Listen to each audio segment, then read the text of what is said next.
This is a solution of questions 11 to 20. And there's a lot. Okay. First, we have question 11, which is iteration question first. Okay. For these questions, you start with the equation. You have 100 ml of 0.2 molar solution of CH3CONA and you titrating with HCl.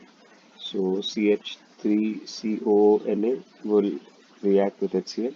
Now you have to remember, you should remember that we've discussed in class that in CH3CONA there are two parts, and CH3CO minus acts as a weak base because it's the conjugate of a weak acid. Weak acids have weak conjugate bases, whereas Na plus is a spectator. It has no role to play in this equation. That's because it comes from a very strong base, and because it's paired into the strong base, Na plus is an extremely weak acid, so it has no reaction whatsoever in this. So Na plus just remains as Na plus, and the same thing goes for Cl minus as well. They remain dissolved in solution in their ionic forms. The reaction which takes place here is the bond formation between CH3, CO minus and H plus to give you acetic acid. And the acetic acid which is formed will give you the value for pH in this case. Now if you look at the beginning, you have 0.2 molar each of the two reacting species, so 100 ml each would be required for both of them. Now because the volume becomes doubled, the concentration of CH3COH at the end will become half. So CH3COH should have a concentration of 0.1 molar. You can then use your equation of for a weak acid.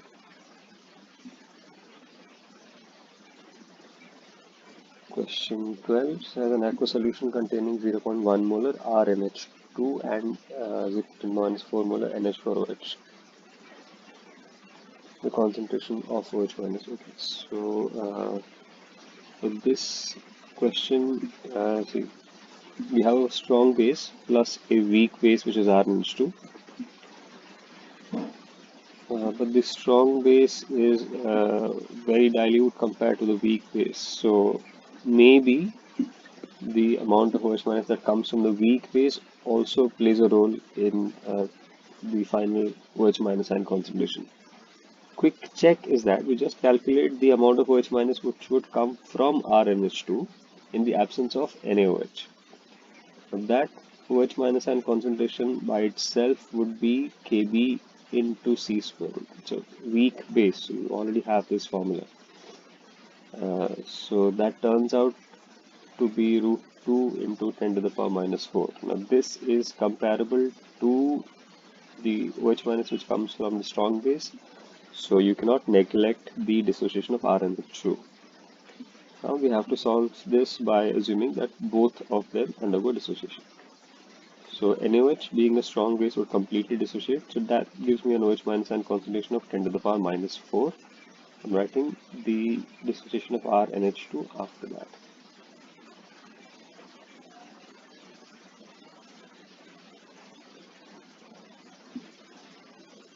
Now RNH2 is an amine which will behave in a similar manner to ammonia. The equations are very similar. The initial values or initial concentrations which you're writing here, that includes OH minus which was already present from the beginning.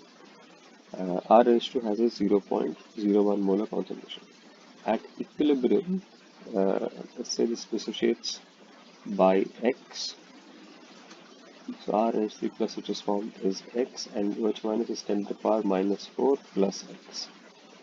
You can now write your equation that OH minus into RNH3 plus divided by RNH2, that has to be Kb, and then you have to solve this equation.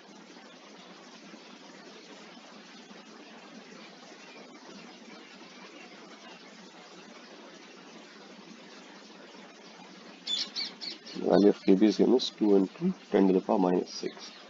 So you have to solve this quadratic equation to get the value for X, and subsequently the value for OH minus can be calculated. We'll move on to the question 13 next. It says the degree of hydrolysis of a salt of a weak acid and weak base. Right. For a salt of weak acid and weak base, we had 4 different formulae.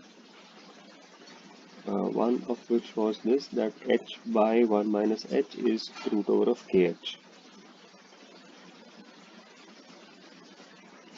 This is what it says first. It says the degree of hydrolysis of a salt of weak acid and weak base in a 0.1 molar solution is found to be 50%. Now the molarities increase, percentage hydrolysis. Right? So as you can see, the degree of hydrolysis H depends only on the equilibrium constant KH and not upon the concentration. It is independent of concentration of the salt. So even when it's a 0.2 molar solution, you should only have the same value for degree of hydrolysis, that it should be 50%. There should be no change. Okay, question 14. Let's get this part out so that we have space for question 14.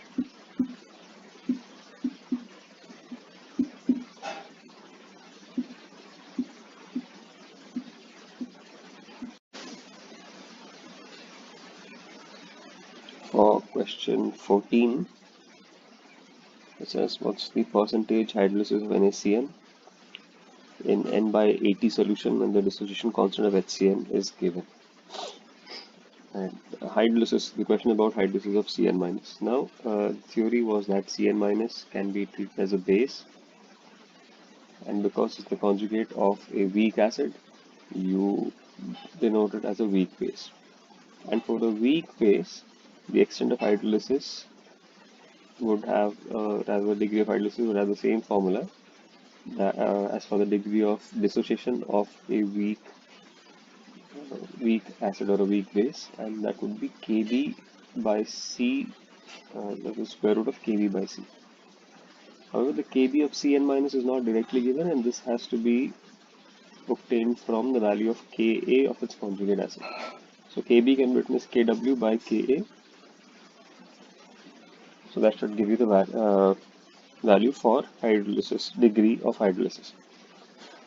Now in this case, the concentration C is given as 1 by 80 normal. The decision Ka is given as 1.394 minus 9, Kw is given G as well. So that should give you a direct result. It says percentage hydrolysis, so multiplied by a hot rate at the end. Question 15, PCl5 dissociation dissociates in a closed container as given. If the total pressure of the reaction mixture is P and degree of dissociation is alpha. So we want the partial pressure of PCl3 in terms of P and alpha.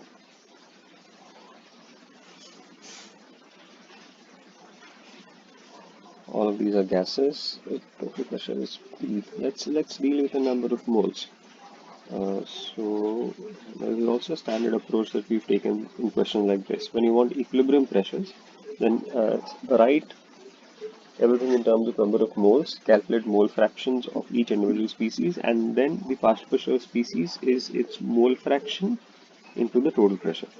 So let's say I start with 1 mole of PCl5, and at equilibrium I have 1 minus x moles of PCl5. Rather, the degree of dissociation is given as alpha, so 1 minus alpha moles of PCl5, and we have alpha moles each of PCl3 and Cl2. Now the partial pressure, okay, before that, the mole fraction of PCl3 is alpha by total moles being 1 plus alpha. So its partial pressure will be its mole fraction into the total pressure. So that should be option A.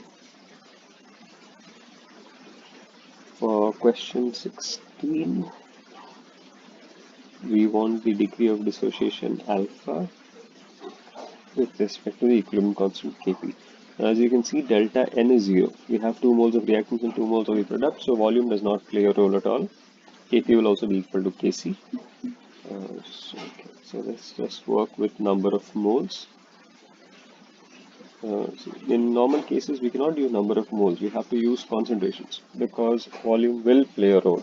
But because delta N is 0 in this case, volume does not play a role, and I can just replace number of moles with concentration without any change in the results.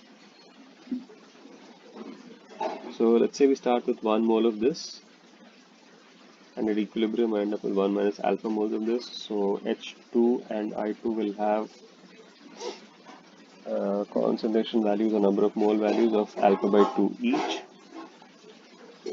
So Kp can be written as alpha by 2 squared divided by 1 minus alpha squared. Right, solve this to get alpha as a function of Kp. That's it. Okay, question 20 is the last question of this section. That's a 20-liter vessel initially containing 0.5 mole each of H2 and I2 gases. These substances react and finally reach an equilibrium condition. Okay, we have to calculate the equilibrium concentration of Hi. So the reaction first, H2 and I2 react to give you 2Hi. The equilibrium constant K is given as 49. And we had 0.5 mole each. Now, just as in the previous question, since delta n is 0, you don't need to bother about the volume to write the value of equilibrium constant or to solve for it. But then again, the question says calculate the equilibrium concentration.